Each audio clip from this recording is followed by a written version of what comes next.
મોહનભાઈ જી તમને રાતના લગભગ 11 વાગે ખબર પડી હા કે અહીંયા આગ લાગી છે. મારી દીકરીએ બૂમો પાડી એટલે મેં અહીંયા આવી ગયા અને જોયું તો આગ લાગી રહી હતી. અમે બધા અહીંયા આવી ગયા અને માટી નાખીને આગ ઓલવી નાખી. એ તો ઠીક છે, પણ તમને શું લાગે છે મોહનભાઈ, ઇન્સ્યોરન્સ કંપનીએ તમને કેટલા ટકાનું વળતર આપવું જોઈએ? સાહેબ હવે એ તો હું તમને કેવી રીતે કહી શકું, તમે જ કહો ને.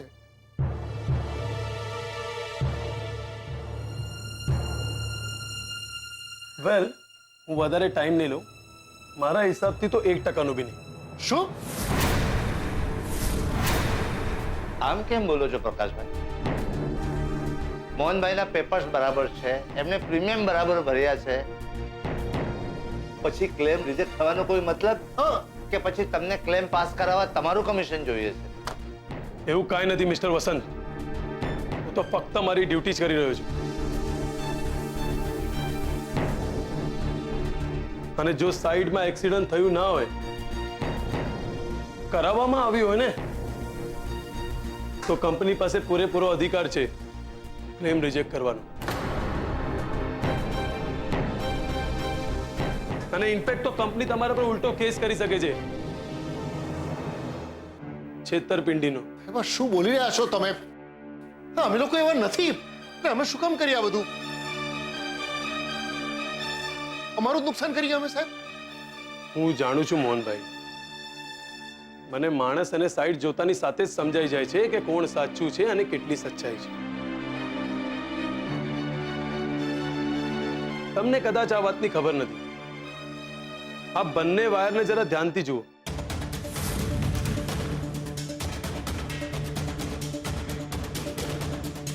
જોયા? જ્યારે વાયરને જાણી જોઈને કાપવામાં આવે છે ને, ત્યારે તે એક સરખા લાઈનમાં દેખાય છે. પણ અહીંયા તો વાયરને જોડવામાં આવ્યા છે. એટલે આઈ એમ સોરી, પ્લાનિંગ સાથે લગાવવામાં આવેલી આગના રીઝન સાથે હું તો તમારો ક્લેમ રિજેક્ટ કરું છું.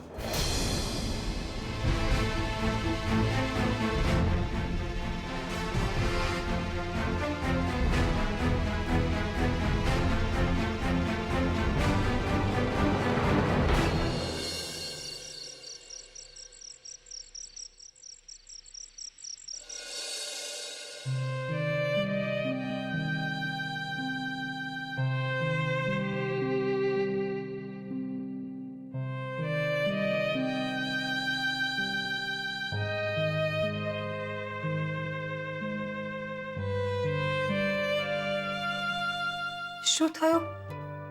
તમારી તબિયત તો સારી છે ને? પાણી આપો. પ્રકાશભાઈએ કંઈ કહ્યું? હા કહું ને, કહું કે આપણી બહુ મોટી ભૂલ થઈ ગઈ છે. બહુ જ મોટી ભૂલ. મીરા, કઈ મોટી ભૂલ પપ્પા? તમે ટાઈમસર પ્રીમિયમ તો ભર્યું છે ને? હા બેટા, પણ બાપ થવાના પ્રીમિયમમાં હું થાપ ખાઈ ગયો. કિંજલ સાચું કહેતી હતી. એ તો સાવ નિર્દોષ છે. દોષી તો કોઈક બીજું જ છે. જેણે જાણી જોઈને આ દુકાનમાં આગ લગાડી છે. તમે આ શું બોલી રહ્યા છો? પ્રકાશભાઈએ મને બધું જ કહ્યું. એ કપાયેલા વાયર દેખાડીને મને બધું જ સમજાવી દીધું એમણે. મીરા, હું કારણ વગર કિંજલને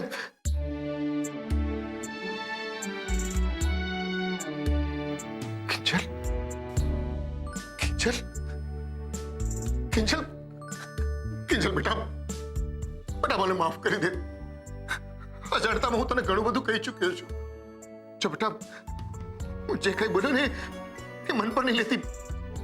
ભૂલી જાય ને.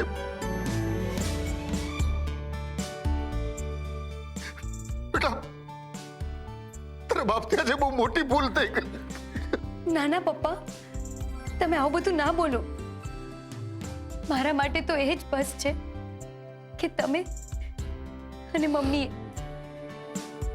એ વાત સ્વીકારી લીધી કે હું નિર્દોષ છું, મેં કંઈ નથી કર્યું. હા તો પછી વાયર કોણે કાપ્યા હશે?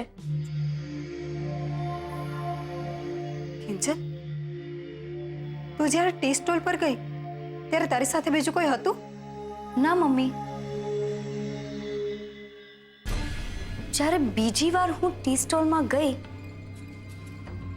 ત્યારે તો હું એકલી જ હતી ને ત્યારે મેં લાઈટ પણ ચાલુ નહોતી કરી. પછી અંધારામાં આટલી સિફતથી કામ કોણ કરી ગયું હશે? અરે સુશાંત, કિંજલ ક્યાં છે? અરે કિંજલ, કિંજલ, કિંજલ, તું દાજી ગઈ? આટલી મોટી વાત થઈ ગઈ પણ તે એક કોલ કરીને મને ઇન્ફોર્મ કરવાનું પણ ઠીક ના સમજ્યું. મને જોવા દે, તારા ચહેરા પર કોઈ ડાઘ તો? ના, મારા ચહેરાને કંઈ નથી થયું, બસ આ જરા હાથ પર. ઓ માય ગોડ, તું આને જરા કહે છે? આ ડ્રેસિંગ જેટલું મોટું છે ને, આઈ એમ શ્યોર આ પણ એટલો મોટો જ હશે. તમે શું કહો છો મમ્મી? ભાઈ, ઘા તો મારા હૈયે પણ લાગ્યો છે બેટા. મેં મીરાબેનને પહેલા વાત કરી હતી પણ કદાચ ભૂલી ગયા લાગે છે કે કિંજલ હવેથી મારી દીકરી છે ને એક દીકરીની પીડા જાણવાનો એની માને પહેલો ને સંપૂર્ણ અધિકાર છે. મમ્મી, અમે ગઈકાલે જ્યારે ક્લિનિક પર જતા હતા કિંજલને ડ્રેસિંગ કરાવવા માટે, ત્યારે તો તે કહ્યું હતું કે તું ફોન કરવાની છે આંટીને. હા, ફોન તો મેં 2-4 વાર હાથમાં પણ લીધેલો, પણ વીણાબેનને ફોન કરીને જણાવવાની મારી હિંમત જ ના ચાલે. મીરા વહુ, એ તો જેના મનમાં મેલ હોય ને એની હિંમત નો જ હાલે. વાહ, આ શું બોલો છો તમે? હું શું કામ કોઈનાથી વાત છુપાવું? રેવા દો મીરા વહુ. પુત્રના લક્ષણ પારણેથી અને વહુના લક્ષણ બારણેથી. જાણું છું હું.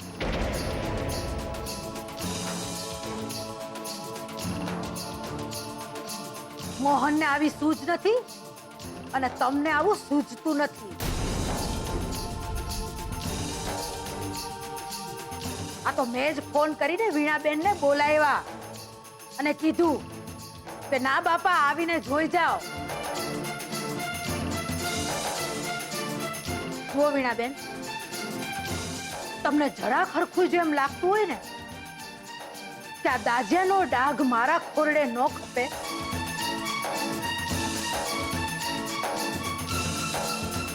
તો આ ગોળ ધાણા ફોક કરવાનો પૂરેપૂરો અધિકાર આપું છું.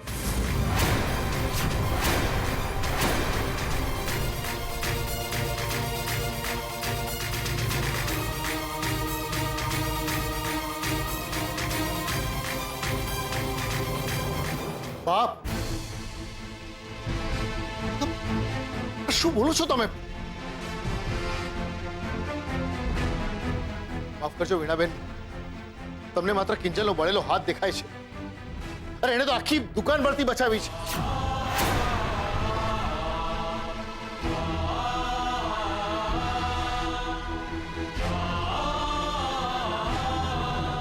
કિંજલની સૂઝ સમજ પર અમને જરા સરખી પણ શંકા નથી. પણ મોહનભાઈ, આ વાત કઈ નાખી દેવા જેવી તો નથી ને? તે નથી જ તો.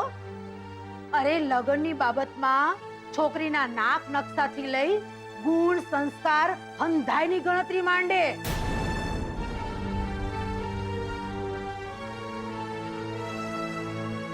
ખોટું નહીં બોલું, કિંજલને હું મારી સગી દીકરી માનું છું ને જ્યારે આગની વાત સાંભળીને તો મારું હૈયું તો ધબકાર જ ચૂકી ગયું હતું. હા તે ચૂકી જ જાય ને વીણાબેન. અરે બળેલી રોટલી આપણે ઘરમાં નથી રાખતા, તો આ બળેલી વહુ કોઈ ઘર ભેગી કરે ખરી?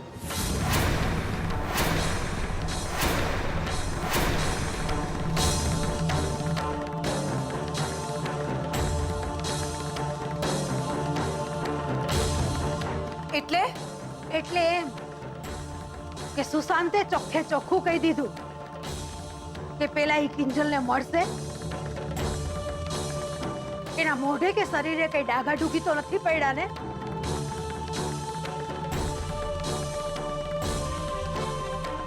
અને ઈ જોઈને પછી નક્કી કરશે અને સગાઈ હાટું વિચારશે. એટલે જો કિંજલ દીદી જરા વધુ દાજી ગયા હોત કે પછી એમનો ચહેરો બગડી ગયો હોત તો શું સુશાંત જીજુ કિંજલ દીદીને છોડી દેત?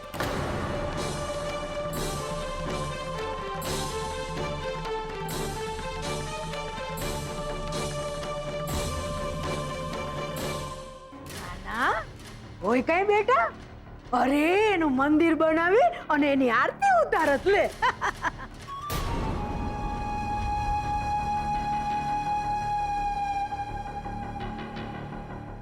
અરે મૂર્ખી, કોઈ અક્કલ વગરનું જ હોય કે સડેલું શાક ઘર ભેગું કરે. હા.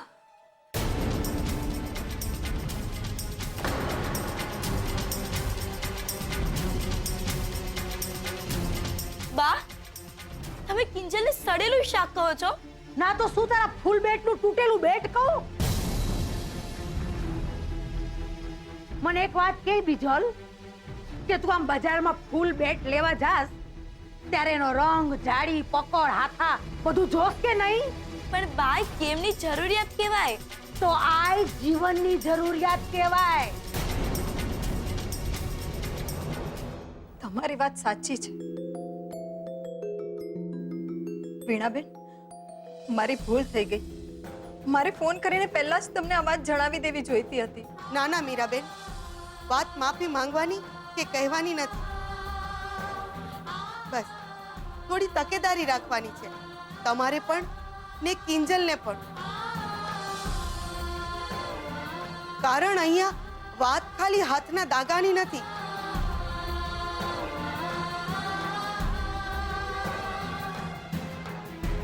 પણ સંબંધો પર જ્યારે છાંટા ઉડે છે ને, ત્યારે એના દાગા વર્ષો સુધી જાતા નથી.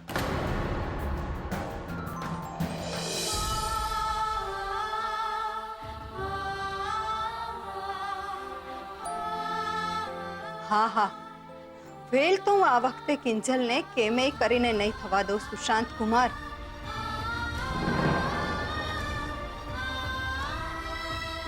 નહીં થવા દઉં ફેલ. હવે ફેલ થવું એ કિંજલને પોસાય એમ નથી, કારણ કે ત્યાં સગાઈમાં મારા ફ્રેન્ડ્સ અને ઓફિસના કોલિગ્સ હશે અને હું નથી ઈચ્છતો કે એ લોકો કિંજલનો ડાઘ જોઈ અને મને પોઈન્ટ આઉટ કરે કે સુશાંત તો ડાઘવાળું શર્ટ પણ નથી પહેરતો, તો પછી આ ડાઘવાળી છોકરી શું કામ પસંદ કરી?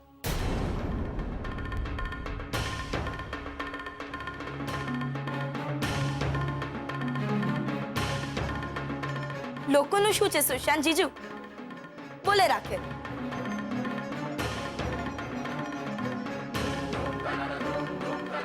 બાકી ડાઘ તો ચંદ્રમાં પણ છે, પણ એ ડાઘના કારણે નથી ચંદ્રની મહત્તા ઘટતી કે નથી ઘટતી એની સુંદરતા.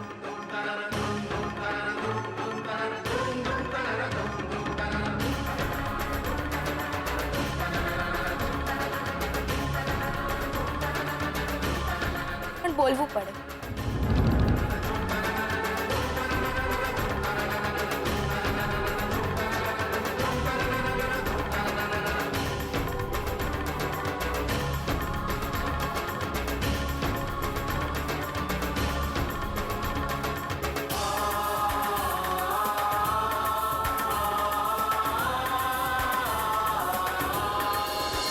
મેં તો સુશાંત જીજુને આજે સંભળાવી જ દીધું હતું કે જીજુ, મારી બેન કઈ સત્યમ શિવમ સુંદરમની ઝીનતમાં નથી, પણ તમારે વિવાહના શાહિદ કપૂર થવાની જરૂર છે ને, ચોક્કસથી છે. એક્ઝેક્ટલી. મને પણ સુશાંતનો સ્વભાવ પહેલેથી જ નથી ગમતો. ટિપિકલ દેશી. નહીં તો શું? ને તમે બંનેમાંથી મને કોઈ એમ કહો કે એમની આ ફરતસ જેવી ડ્રેસિંગ સ્ટાઇલ કે હેર સ્ટાઇલ માટે આપણામાંથી ક્યારેક કોઈ કાંઈ કમેન્ટ કરી છે કે પછી એમને એમ કહ્યું છે કે સુશાંત જીજુ તમે છે ને કાલથી આ જ કંપનીનું ટૂથપેસ્ટ વાપરજો? શું છે તમારા દાંતમાંથી ગંધારી વાસ ના આવી જોઈએ ને એટલે. આઈ ટેલ યુ, મને તો પહેલેથી જ આ સુશાંત દિમાગમાં જ નથી બેસતો. ટિપિકલ દેશી. દેશી નહીં જુનવાણી. હું કહું એમ જ કરવાનું. હું કહું કિંજલ તારે એવી રીતે જ બધું પહેરવાનું. Hitler types. મને તો એ નથી સમજાઈ રહ્યું કિંજલ તું તે એકલી અમેરિકામાં માણસ સાથે કઈ રીતે એડજસ્ટ કરીશ? બધું થઈ જશે, તમે લોકો ચિંતા ના કરો.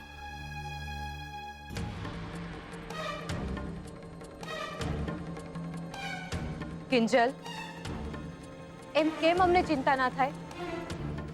એ તારી કોઈ વાત નથી સાંભળતો અને હંમેશા બોસની જેમ તારા ઉપર બસ હુકમ જ ઝાડ્યા કરે છે. આ ખોટું છે. રૂપેશને જો, એ હંમેશા મારી વાતને ઇમ્પોર્ટન્સ આપે છે. હા, પણ હોઈ શકે કે સુશાંતને મારે દાજી જવાની વાતથી થોડો ડર લાગી ગયો હોય અને કેટલાક લોકો હોય ને ઓવર પોઝેસિવ. કિંજલ, એને પોઝેસિવ નહીં ડોમિનેટિંગ કહેવાય.